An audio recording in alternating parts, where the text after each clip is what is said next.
सम्मानित देशवासियों, मैं एस.एल. ठाकुर, राष्ट्रीय समाजवादी जन क्रांति पार्टी का अध्यक्ष उत्तर प्रदेश वाराणसी से आज मैं विशेष करके देशवासियों का ध्यान आकर्षित करना चाहता हूं। अब विशेष करके उन नागरिकों का जो भारतीय जीवन बीमा निगम के पॉलिसी धारक के रूप में हैं, साथ ही संभावित पॉलिसी धारक बनने को सोचते हैं। आज बहुत ही गंभीर विषय पर मैं आपका ध्यान आकर्षित करना चाहता हूं। भारतीय जीवन बीमा निगम निश्चित रूप से एक मानी जानी इंश्योरेंस संस्था के रूप में पूरे देश के अंदर नंबर 1 इंश्योरेंस कंपनी है और पूरे विश्व के अंदर चौथा स्थान है। लेकिन बहुत ही बड़ा रहस्य इसमें छुपा पड़ा है। आज भारतीय जीवन बीमा निगम के अंदर कार्य करने वाले भ्रष्ट अधिकारी, उन्हें भ्रष्ट कहना अतिशयोक्ति नहीं होगा, क्योंकि बहुत ऐसे प्रमाण हमारे पास हैं जिससे कि इनके भ्रष्टाचार का खुलासा कभी भी किसी समय प्रमाणित करने के लिए सफिशिएंट है।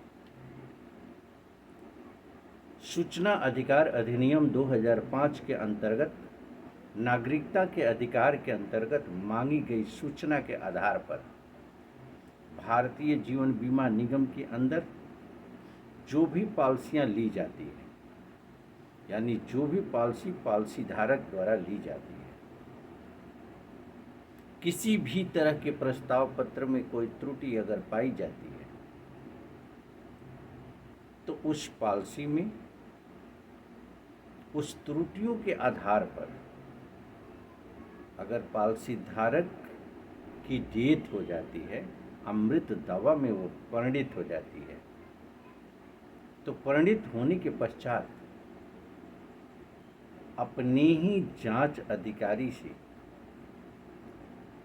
भ्रष्ट प्रबंधन के लोगों द्वारा जांच कराई जाती है। तत्पश्चात छोटी सी कमी को प्रलक्षित करते हुए, दर्शाते हुए उक्त पॉलिसी को निरस्त कर दिया जाता है, यानी उक्त दावे को निरस्त कर दिया जाता है और पॉलिसी धारक का जमा समस्त धनराशि को जब्त करने का अधिकार इनके पास सुरक्षित है। उस अधिकार का प्रयोग करते हुए पॉलिसी धारक के समस्त जमा धनराशि को और पॉलिसी के हित लाभों को जब्त कर लिया जाता है। साथ ही पॉलिसी करने वाले अभिकर्ता को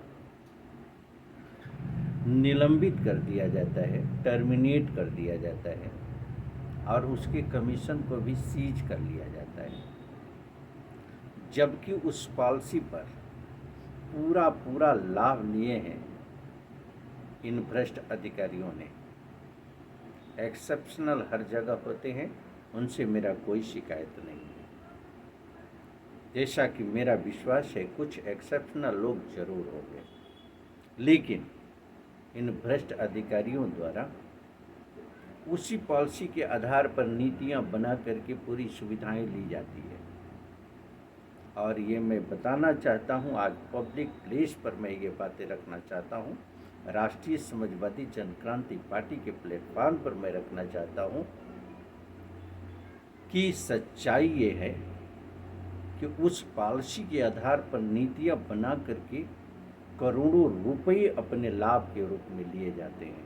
वो वेतन के रूप में, इंसेंटिव के रूप में, प्रोत्साहन बोनस के रूप में, मेडिक्लेम के रूप में, साथ ही पेट्रोल अलाउंस के रूप में, माइलेज के रूप में, रेंट अलाउंस के रूप में, टिफिन के रूप में, साथ ही बिजनेस प्रमोशनल मीटिंग के नाम पर मीटिंगों में खर्च के आधार पर। यह कहना अतिशयोक्ति नहीं होगा कि अगर ईमानदारी से इसकी जांच कर दिया जाए तो शायद कोई विक्रय विभाग का अधिकारी हो जो कि इससे वंचित होगा, भ्रष्टाचार में संलिप्त नहीं पाया जाएगा।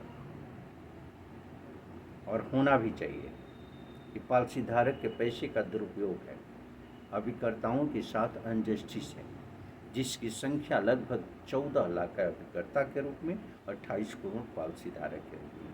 राष्ट्रीय समाजवादी जनक्रांति पार्टी बड़ी ही गंभीरता से इस विषय को टेकअप करती है और साथ ही समस्त गतिविधियों पर पैनी नज़र रखते हुए अभिकर्ताओं के शोषण के लिए जो प्रक्रिया अपनाई जा रही है, भारतीय जीवन बीमा निगम के अंदर इन भ्रष्ट अधिकारियों द्वारा संविधान को दरकिनारे करते हुए, लॉ एंड ऑर्डर को दरकिनारे करते हुए, निगम के नियमावली को दरकिनारे करते हुए, IRDA के दिशा निर्देशों का अवहेलना करते हुए, अपने अधिकारों का दुरुपयोग करते हुए, इसका खुलासा करना नितांत आवश्यक है।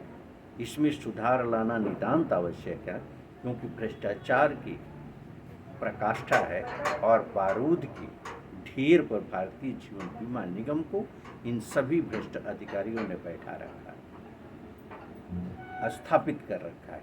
आज ये सच्चाई है कि इस पर बड़ी ही प्रबलता से राष्ट्रीय समाजवादी जनक्रांति पार्टी ने छानबीन करना शुरू कर दिया है और संस्था पॉलिसी धारक और अभिकर्ता हित में बहुत ही प्रबल तरीके से इसका विरोध करेगी और आगे न्याय संगत कार्रवाई के लिए सक्षम अधिकारियों को विवश करेगी।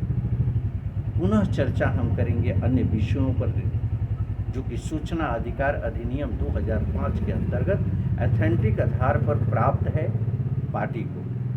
संगठन की समस्त गतिविधियां जो अभिकर्ताओं द्वारा संचालित है, वो समस्त गतिविधियां जो प्राप्त है राजनीतिक पार्टी के पास, राष्ट्रीय समाजवादी जनक्रांति पार्टी के पास, समता और समाजवादी कांग्रेस पार्टी के पास, उसके आधार पर अन्य बहुत सारी बातें हैं जो कि हम समय समय पर शेयर करेंगे। ऐसे जन आंदोलन का स्वरूप तैयार होगा, जिससे कि भारतीय जीवन बीमा निगम के अंदर व्याप्त भ्रष्टाचार पर नियंत्रण किया जा सके और अनजस्टिस के खिलाफ आवाज़ उठाई जा सके। तो आइए हम सभी मिल करके इस विचारधारा को, इस मुद्दे को इतना हम शेयर करते हैं कि सभी पॉलिसी धारक ये सजग हो जाए कि पॉलिसी में किसी भी तरह की कोई त्रुटि न होने पाए।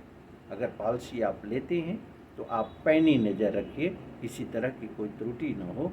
अगर आपने पॉलिसी ले लिया है, आपके पास समझिए कि पॉलिसी है और पॉलिसी चल रही है, तो ये सच्चाई है कि क्लेम निरस्त करने का अधिकार भारतीय जीवन बीमा निगम के पास नहीं है, क्योंकि ये सारी औपचारिकताएं पॉलिसी पूर्ण करने के पूर्व कंप्लीट की जाती है। बाद में जांच के आधार पर क्लेम निरस्त करने का अधिकार बिल्कुल नहीं है। धन्यवाद साथियों, फिर मुलाकात होगी किसी अन्य मुद्दे के साथ, तब तक के लिए इजाज़त दें। धन्यवाद।